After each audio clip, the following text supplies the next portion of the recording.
Bro, listen. Never in my life associated the word boring with baseball. We know what's up. Me? Yeah. Famous? Yeah. And I'm like giddy over there smiling like, we're about to win this shit. Did everyone give you crap? Give me a good host story. I'm not picking it up. We both love the game. We talk about it every day. Can't get enough baseball. Having some popcorn, you're fooling around your phone. I'd have to wait in line for 3 hours. Hang on, because it's about to be a wild ride. All right. There's nobody I'd rather talk to right now. Really? Jordan Hicks. I appreciate that. It's true. So congratulations on everything so far. Thank you. And I know this is sort of a new challenge and adjustment. I know you probably talk a lot about this, but what has been the thing that has been the most surprising for you, if there has been anything? Maybe pleasantly surprising, I don't know. Yeah, I mean, for me, it's really probably splitter command, but that's also something I really worked hard at. So I wouldn't say it's like a big surprise. I always knew, like, with the depth it had, if I can get it in the zone more consistently, that it would be a really competitive pitch. So if there's any surprises, I'd say that's probably the one. But, I mean, deep down I knew what I was capable of. Like, I had a few good starts in 2022 that really gave me hope to go after this role. And I feel like it's going pretty good so far. I got a good routine going, and just want to keep going out there and giving my team a chance to win. When did it take root? Like, obviously, like you said, you had the idea of it, I can do this, but for you was like, okay, you know what, I know this is what I want to do heading into the 2024. Yeah, I mean, I think 2024 free agency going into the season, like I told my agents, we can explore both back in the bullpen and starting rotation roles. But I prefer to be a starter. That's what I've always wanted to do. And so if any teams are interested in that, like, make that the priority. And I feel like they did a great job at that. Kind of feeling out the reliever market, got a good sense of where the number was going to be, and then feeling out the starter market, had a couple narrowed down to a few teams. And yeah, that's basically when I knew that there was hope that a team would give me a shot. You know, I could always want to do it, but the organization has to be willing to take a shot on that. No, I know. So, for instance, we're sitting here at Fenway Park. I know the Red Sox were one of these teams. How many teams, or you don't have to say exactly, but were you pleasantly surprised at how many teams, like, okay, yeah, let's do this? Is that a known fact that the Red Sox were in? I know it. Oh, okay. I don't want to throw anyone under the bus, but there was a few teams out there that were willing to give me that shot and that opportunity. I'm very grateful for the Giants. Came through with a good number, and it's a great organization to be a part of, and I'm just really blessed to be here. But beyond, was there, in terms of teams' interest? Because, you know, you could go in and one could be like one team, like, oh, yeah, we'll give it a shot, but obviously there was more than that. Yeah, there was a few teams, like probably 3, 4. Yeah, so that's good, though, right? I mean, but that's when you venture out into this new thing, it's like, I mean, it's a new world, right? It is the unknown, especially on their side of things, but, like, deep down, like I said, I'm a competitor, so I believe in that more than anything. And every time I had a good outing, I'm like, dang, I wish I could still be out there right now. And just kind of tease the manager, like, hey, let me build the pitch count up right here. I'm already at 35, 2 innings. Like, let me keep going. But they jokingly would say, oh, I wish, or like something like that, you know. Is there anybody? This is a cliche question, but is there anybody you sort of picked the brains of? I know you had done it before, but then when you go into, you know, both feet first. Yeah. I mean, I got a whole handful of starters I got to learn from in St. Louis and watch them grow in their careers. And then when I got traded to the Blue Jays, I got to silently watch Gosman kind of pick his brain on the splitter. He didn't throw it in the bullpen, so I'd just have to watch it in game, how he mixed it. And I know a big thing for him was getting that sinker down, and that helped the splitter the most. Was when he had the sinker down in the zone, and I can relate to that whenever my sinker's down in the zone. It's actually the splitter that opens up the sinker not being swung at.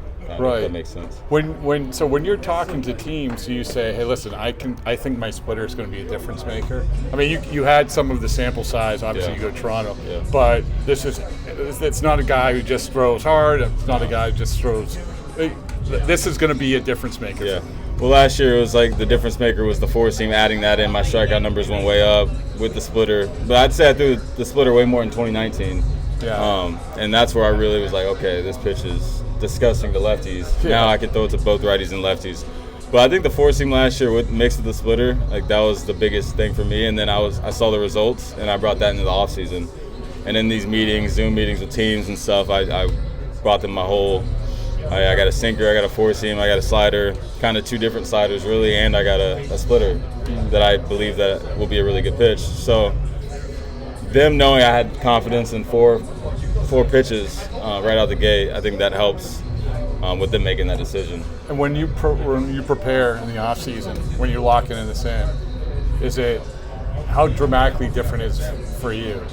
Like working on those two new pitches? Yeah, I mean, you're like, you're hitting the ground running as a starter, right? Yeah. It's. I know relievers prepare one way and starters usually prepare another. I mean, for me, the build up in the off season was pretty similar. It's more about when you get to that spring training, like you start building past 2 innings in a game, you start throwing live EPs. Probably before the games, two innings in live EP, and then just kind of build up from there. I feel like the biggest difference is once you make that second to third inning jump. Usually relievers aren't doing that, so you kind of chill at that 3 inning, 45, 50 pitch mark for 2 outings maybe, get a feel for it, how you're recovering, all those things mix in, good communication with the training staff and the coaching staff. And so far it's gone really well, just build-up wise. The splitter thing, I probably didn't cross paths with Brian Bannister, who used to be here. Mm-hmm. I've had conversations with him about, he's like, the splitter is one of the unrated pitches. It's the best pitch in baseball. Right, and so the false narrative, I think, in the United States was that, it's going to hurt your arm, and there's no evidence that that's going to happen. And then, like to your point, the Japanese pitchers, like they have, since they're born, they're learning to throw this pitch. And that's where I was probably going to go with it is, I did get hurt the year I started throwing it, but I feel like if you practice it in the off season and like get more reps instead of just going from, I'm throwing 103, let me mix in the splitter here mid-season, see if it works, and I'm ripping it at 90. Yeah. Now it's about 83, 87. It's a little less volatile on my arm, but also I really do think it's probably the best pitch in baseball right now. If you have a good fastball, command with it, and maybe something else. Yeah. It's just one of those pitches you can't sit on, or the fastball will blow right by you. Yeah. And then even if you sit on it, it's just hard to time up. How much better is it now? How much better is yours now than, like, say, I don't know. I mean, August last year. Yeah, my last outing, I got 8 of my 9 punchies on it, and it's just the command in the zone with it.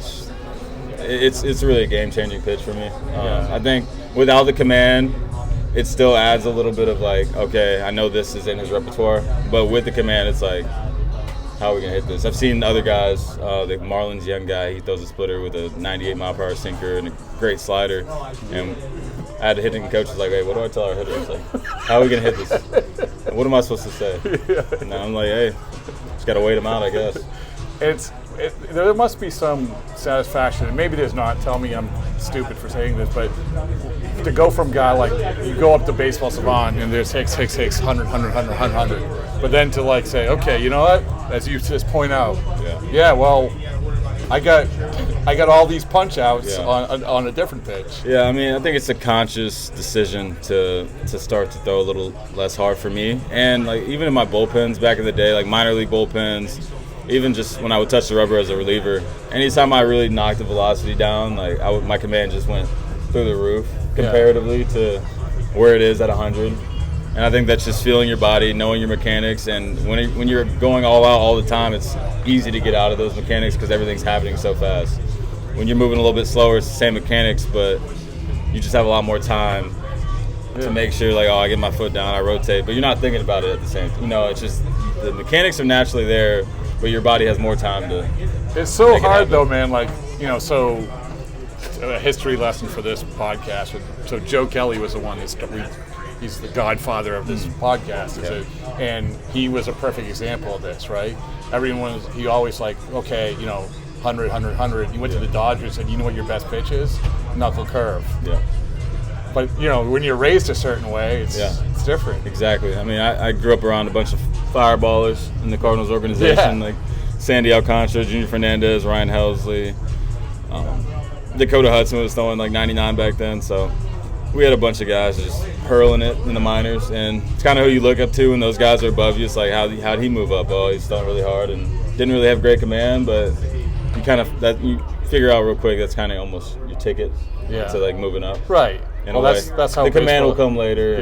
Yeah. I think that's how teams look at it. But if you have the arm strength and the capability of throwing some nasty off speed, you're gonna have a pretty good chance. Last thing is, are you having fun? I mean, it's good when the plan works out. Right? Dude, I mean, this is the most fun I've ever had playing baseball. So I knew that's what it would be for me because just like I said, being out there for more pitches is. Every time I had a good outing, I was like, dang, I still want to be out there. And because your stuff, it's not always perfect. It's not always like great stuff. But when it is, you want to be out there just dominating and doing your thing, having fun. And that's what it's all about for me. I think the next couple of years should be really fun. And hopefully we get a ring or two. So it'll be fun. All right, we'll see you in Dallas. You know, it's Dallas. All-Star game. All right.